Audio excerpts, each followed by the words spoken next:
Hi everyone. It is day 15 of Epilepsy Awareness Month. We're halfway through the month and we've still got a little ways to go. We've raised about $820 and the goal is $5,000. So I know a lot of you have mentioned that you're planning on donating and just need to remember to get around to it. So here's your reminder. Don't forget.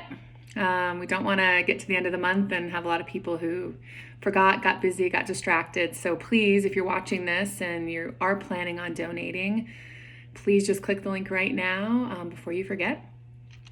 So today I wanted to share a little bit more about the drugs for epilepsy. Yesterday I shared some information about drug-resistant epilepsy, which you see a lot with rare epilepsy conditions. And as I shared, all three of my daughter's diagnoses are considered drug-resistant forms of epilepsy. As far as primary epilepsy drugs, there's about 40 main drugs, but there's also some specialty drugs like the steroids that my daughter was on with her infantile spasms in the very beginning. There's such a wide scope of medications.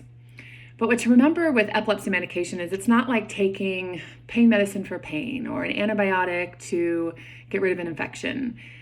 Epilepsy is so unique to every person, and how the medications affect every person is so unique.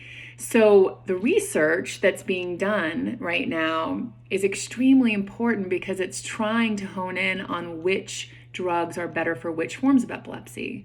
Some drugs have been around longer that have been used to treat certain forms of epilepsy. You might see it noted that they're better for focal seizures or absence seizures or grand mal seizures, or maybe just more for generalized epilepsy.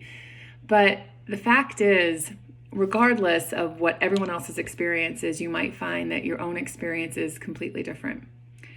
In my last story piece about Alex, I'd gotten up to May of 2019. She had been starting to have some regression in some of her developmental gains, and she was starting to show some new seizure types.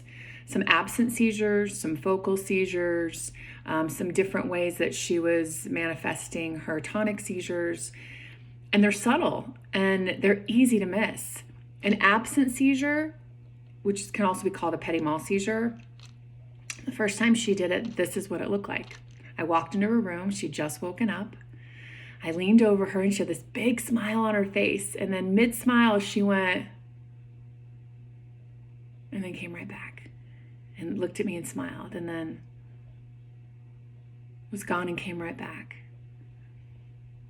Easy to miss, easy to not notice, especially if it's once or twice. She did it for 10 minutes.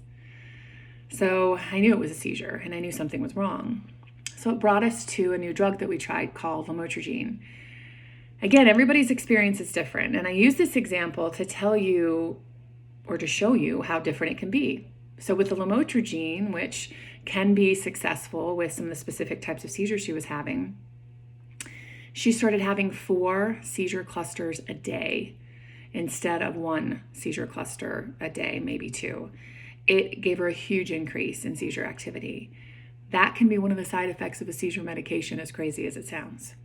But some of the other side effects that are good to be aware of if you know someone who's on an epilepsy medication, especially if they've just changed their dose, because when you go up in dose, you can see a change in side effects, or if they've just started a new medication.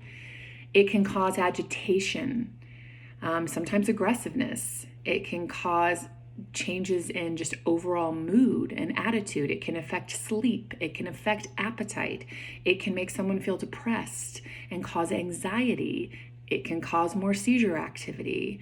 And all of this sounds crazy when you're trying to address a seizure, right? But you have to remember that anti-epileptic drugs are altering your brain chemistry, and everything about your mood, your personality, everything comes from your brain activity.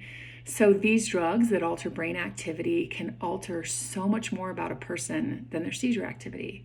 So often you have to make these really hard decisions about weighing the side effects against the benefits.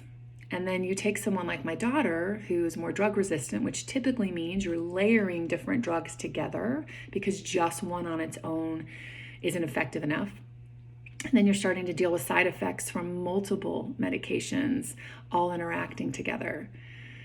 And again, I share all this so you can understand, A, the importance for research. We have to get specific about what medications affect which kinds of seizures, which kinds of specific epilepsy conditions when you know the root cause. But the other reason is if you know someone who's on epilepsy medication, these are important things for you to know. Sometimes the person who's on the medication, especially if they're a little bit older, obviously my daughter's too young to really explain it to us, but oftentimes they don't even think they're different.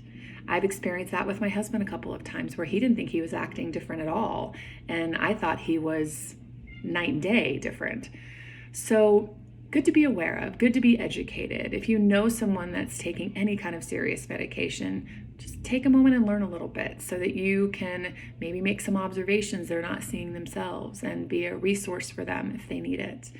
But again, I keep coming back to research. My daughter ended up going off that medication pretty quickly. She wasn't on it very long, but the effects of that medication on her seizure activity, as far as increasing her seizures, lasted about a month before she started to come back to what is her baseline. So you can imagine, every time we've had to consider trying a new medication, it's scary stuff. I mean, I can't even say enough.